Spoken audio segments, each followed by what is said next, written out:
Everyone deserves representation in a court of law. And just because somebody doesn't have money doesn't mean that they should not be afforded the same kind of representation as someone who does have money and who can pay for a lawyer. And it's not easy to think that I am part of a defense team that is helping this person who may have done this to somebody else.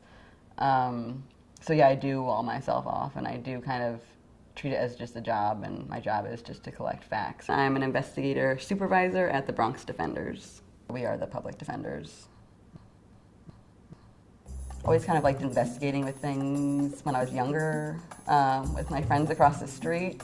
Little things in the neighborhood that would happen. I don't remember what year it was, but I worked in DC on a mobile medical bus doing HIV testing and pregnancy testing.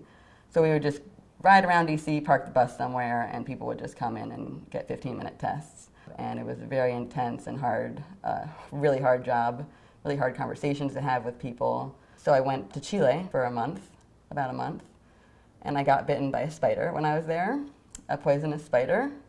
I thought I was going to die for a couple weeks, and I was like, you know what, I just want to be happy. I want to go into music.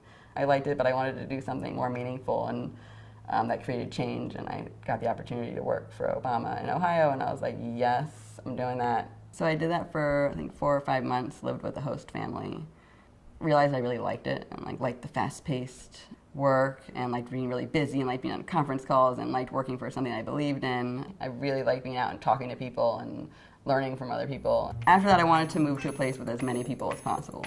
I had my brother and sister here in New York, so I moved to New York. And I just really wanted to work with a different population of people. I wanted to help people who are marginalized. People think a lot of different things about my current job as an investigator with the Bronx Defenders. For the first year, I would say I had a lot of nightmares. So on a daily basis, I investigate all different kinds of cases.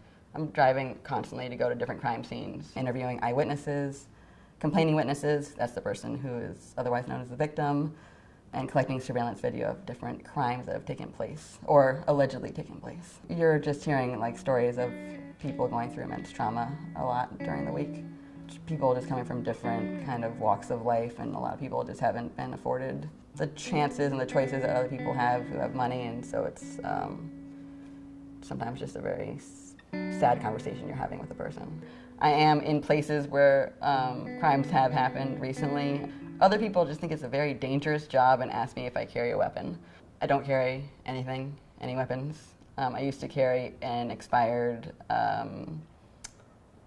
pepper spray thing from 10 years ago, but I stopped carrying that because I wasn't sure if it worked, and don't tell my husband that I stopped carrying that with me. But I also worried that if I sprayed it, the wind would blow in a different direction and I'd get sprayed in the face, and then what next? Well, it's really hard for me to tell who's telling me the truth and who's not. I speak to clients and I speak to complaining witnesses, and after speaking to both, I might have 2 completely different stories. And sometimes even talking to eyewitnesses who have experienced trauma from seeing something terrible happen in front of them. And people are wrongfully accused all the time. One of my favorite cases since I started working there, I can't get into the details, but I have video of our client at work at the same time as the crime was being committed in 2 different boroughs.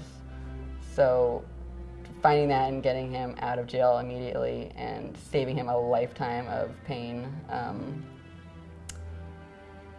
was amazing. I feel like I really found what I like to do.